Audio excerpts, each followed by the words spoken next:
Белген Махирді танымайтын сияқты. Біздің танысуымыз осы кешке түсіп тұр екен. Қалыңыз қалай, қара нағашы, деп қолын созғанда Махир таң қалып оның қолын ала салады. Мен сөзімде тұрдым, көлікті әкелдім, достарыңа шарттарымды айттың ба дегенде Жүсіп, әрине біз де сөзімізде тұрамыз деп Махирға орын ұсынады. Сары Жемал орнынан ұшып тұрып, мына отырған жерде мен жоқпын дегенде оны басқа бөлмеге алып кетеді. Қара нағашымен жұмыс істеу бізге пайдасын тигізеді. Ол жүк көлігін әкелді. Біз де оны енді мырзаға табыстаймыз. Мырзамен жұмыс істесек, үлкен есіктер ашылады. Мен де сенің қарызыңды кешірдім, ал сен оның орнына Махирға ештеңе демейсің дейді. Сары келіскендей болады. Жемалға отыр, осымен арамыздағы келіспеушіліктер бітсін дегенде, Жемал, бітсе бітсін, бірақ менің шартым бар деп Махирға қолын шошайтып, мынау менің қыздарыма да үйіме де жолаушы болмасын дегенде, Белген де ортаға түсіп Махирді қолдап, бұл енді бойдақ, не істесе де өзі біледі, енді судья ханыммен айырылысты ғой дейді. Сөйтіп Белген, бұның бәрін мен жеткіздім дейді. Маған бәрібір, мынау менің үйіме де қыздарыма да жоламасын дегенде, Махир да шыдамай оның қолын қайырып, сенің шаруаларыңда менің жұмысым жоқ, бірақ менің ауданымнан және бір қызды еріксіз ұстап отқаныңды еститін болсам, барам да быт-шытыңды шығарып қызды алып кетемін дейді де қолын жай жібере салады. Қызының кететінін білгеннен кейін Кереме ханым, бізді тастап қайда барасың деп жылайды. Ал әкесі болса, қызымызды тыңдау ата-ананың міндеті, бұл үлкен адам, не істесе де өзі біледі дейді. Түн ішінде Осман келіп, мына кітапты Сонгүлге әкелдім, біздің емтихандарымыз басталып жатыр, Сонгүлге керек болады дейді. Назиф әке столдың шетіне қойғанда кітап түсіп кетеді. Кітапты көтерейін деп жатқанда ішінен бір қағаздың түскенін көріп, оны ашып қараса, Османның Сонгүлге деген сезімі екен. Оны оқыған Назиф әке ойланып қалады. Махир енді мен кетейін деп қоштасып шығып бара жатқанда артынан Белгенде, екеуміз бір ауданда тұрамыз ғой, мені ала кет дейді. Махир, мен жүк көлікпен келдім дегенде Белген, жарайды, ештеңе етпес, жаяу ақ бара саламыз деп екеуі шығып кетеді. Екеуі шыққаннан кейін бәрі де бір-бірлеп үйлеріне қайта береді. Сары кетіп бара жатқанда оған қалғандары, тыныш жүр, Махирге тиісуші болма, енді бәріміз бірге жұмыс істейміз дейді. Ал Исмайыл болса Жүсіпқа, сен бекер істедің, Махирді ортамызға қосып. Жүсіп, мен өз дұшпандарымнан қорықпаймын, қайта олардың көз алдымда жүргендері жақсы дейді. Махир, сен мені алдадың, менен аулақ жүр деген. Белген, қара нағашы, тоқта, сол жерде мен болмағанда, сол адамдарға сені мен мақтамағанда, сен ана столдың үстінде отырмас едің, қайта маған рахмет айт дейді. Орхан сейіске келіп, менің күйеу баламды біреулер әдейі полицияға ұстап беріпті, олар сізге де қастандық жасау мүмкін дегенде, сейіс еш нәрсе білмегенсіп, кім болды екен, кім бізге бүйтіп сатқындық жасап жүр екен деп көзін бақырайтады.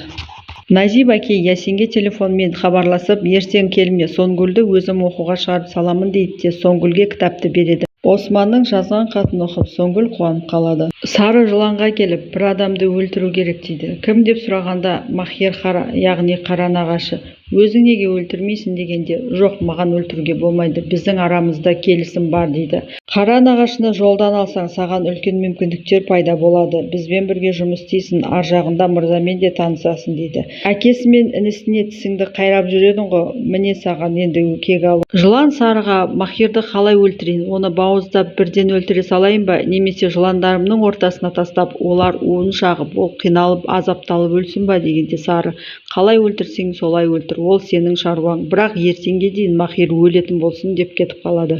Махир Фариданың неке жүзігін лақтырып жібергенін тауып алып, оның күнделігін қайта ашып оқып отырады.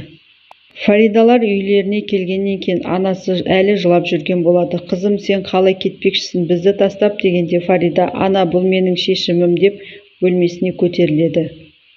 Илкнұр үйінде жүргенде оған пошташы хат әкеледі. Хатты ашып қараса, түрмеден келіпті. Оған бюллет жазған екен. Аялдамада Осман Сонгүлді күтіп тұрады. Сонгүл келгеннен кейін екеуі жаяулатып оқуларына қарай жүреді. Олардың ізінен Назиф әке де түседі. Махир клубтарына келсе, оған шампан мен біреу гүл әкеліп қойыпты. Ашып қараса, Белгеннен екен. Мехмет сайын өзінің мансабын пайдаланып, Фариданың бастығына звондайды. Сөйтіп одан кете беруіне рұқсат алады. Ал анасы болса, ешқашанда мен бұған жол бермеймін. Сіз әдейі өзіңіздің жаман тірліктеріңізді көрсетпеу үшін қызыңызды ұзақ ұстағыңыз келеді дейді. Кетіп қалады. Махирді тұзаққа түсіру үшін жылан өз адамын шақырып алып, Махирға бар да жұмыс шықты, кездесеміз деп айт дейді. Сөйтіп өзі қаруын сайлап дайын тұрады.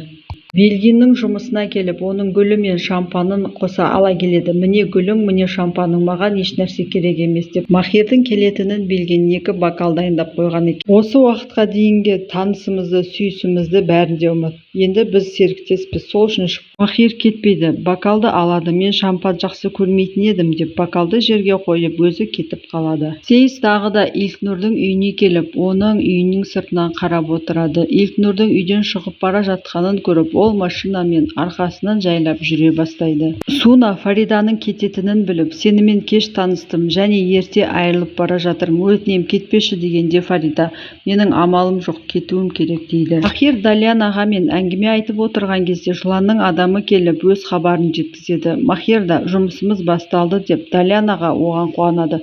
Бірақ Далян да, Махир да бұның жыланның жасап жатқан тірлігі екеніне хабары жоқ еді. Соңгүл Османға біздің бұлай жүргеніміз ұят, Ясенге де обал болды. Барлығын әкеме айтамын, мен сені жақсы көрем деген кезде Осман қуанып кетіп, Соңгүлге қолын созып, басын бірге бастайық, әкеңе өзім айтайын дегенде, бұның екеуінің қол ұстасып тұрғанын Назиб әкей көріп қояды. Осман мен Соңгүлдің қол ұстасып тұрғанын көргенде, Назиб әкей жаман ойлар ойлап, бұлар мені алдап жүр екен қойып, артынан қарап тұрады. Онсыз да зорға жүрген Назиб әкей бұл жағдайдан кейін жүрегін ұстап құлап қалады. Жан-жағында жүрген кісілер көмекке келіп, жедел жәрдем шақырып, жедел жәрдем Назиб әкейді ауруханаға алып кетеді. Жалғасын келесі бөлімде салатын боламын. Достар, каналымызды қолдап, лайк басып, тіркеліп отырыңыздар. Рахмет сіздерге.